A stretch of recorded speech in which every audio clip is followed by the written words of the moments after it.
That circumstances that led to the death of Rohit Vemula. Second one is that the institutional kind of redressal. Both he has given up and they went to do this.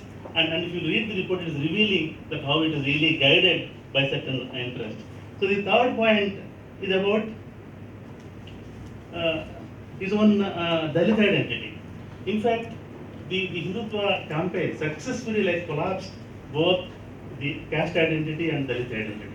In fact, there are two separate kinds of arguments. One argument that Rohit is making is that caste identity is, could be linked to the matrilineage, could be linked to alternative sexualities, could be thought of differently.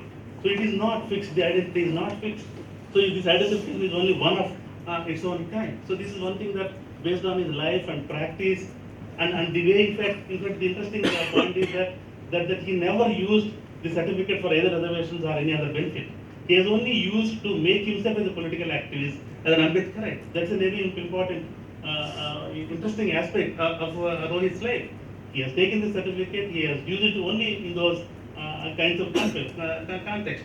So both the Ropanwal committee and the police make these arguments even today. And in fact, Manoj Mehta is making this very interesting in scroll. We should actually read it.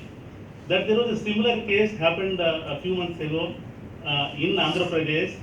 A medical student was committed suicide because of a professor's discrimination. And the case was under section 306. And there was a struggle for 3 months.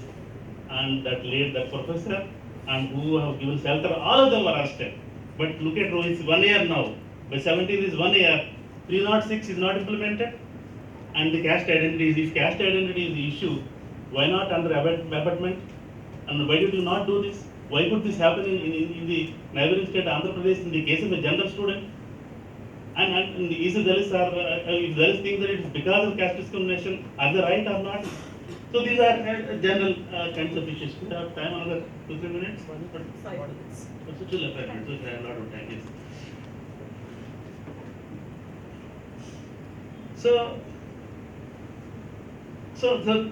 that is one set of arguments about the legal. So the legal principle is settled and people have written about it, but they make both legal and extra legal, customary, common sense arguments simultaneously. They go on doing this, and being a judge, Ropanwal, in fact, doesn't make any legal argument. If you wanted to make a legal argument, you could have made a legal argument that he is a murderer.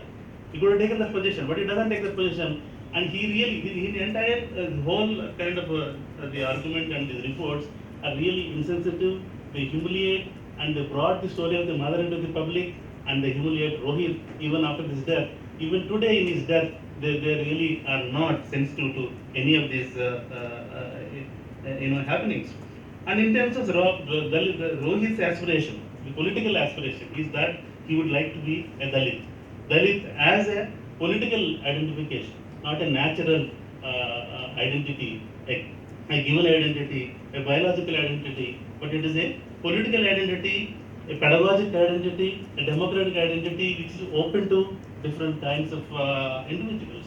The way that he really invented a certificate for himself and invented an Ambedkar identity for himself, how he really kind of experienced, lived, and his mother lived those experiences, and they continue to be with the community. In fact, that is one of the principles that if you want to be legalistic, the Supreme Court had completely accepted. And Rohit's mother lives in a colony, in a Dalit colony, and she was pushed into that colony. And Rohit was with the Ambedkar Association, and he faced the discrimination, and he was socially boycotted. All those elements are there. And in fact, Rohit also wrote extensively. He is importantly a political kind of person. And when he talks about a figure called Joshua, in Telugu, if you are a Telugu person, you know that there is a very famous Dalit poet of the 30s called Joshua. His mother was Madiga, a Dalit, father was OBC. But he identified with his mother, and he is known as a very important Dalit poet and early Dalit poet. So Rohit wrote about it in his Facebook, saying that I would like to be like Joshua. So because identity is not, for him, is a stable ground just to occupy and be happy, and identification has been a struggle, and within that he really kind of worked his way out, and then really created this puzzle for all these kinds of people. So the last point is about the campaign by these Hindutva organizations. So why are they making all these kinds of commonsensical arguments and all these arguments? What is this? What is called the factual truth? In fact, I have seen this in the case of Ambedkar interpreting and writing, or in several other cases, and particularly in Rohit's case, and you have this recent book also about the digital army of the BJP. I must roll. I would roll. That book also really tells you that they really wanted to produce certain kinds of what is called factual truth, and those facts are the video is a fact, and the father saying is a fact, and somebody else is saying is a fact, and they don't care about the legal truth. They don't care about the collector's report. They don't care about the National Statistics Commission findings. So they don't care about these legal or even democratic principles. So they go on repeatedly producing these narratives. And in fact, even the TV channels talk about it. What is the narrative now? Modi is. So he shifted the narrative on demonetization to cashless, to something else.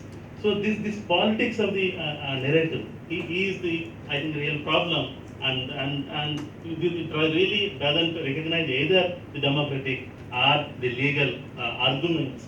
So it has its own roots. So in power politics and in fascist politics. Thank you.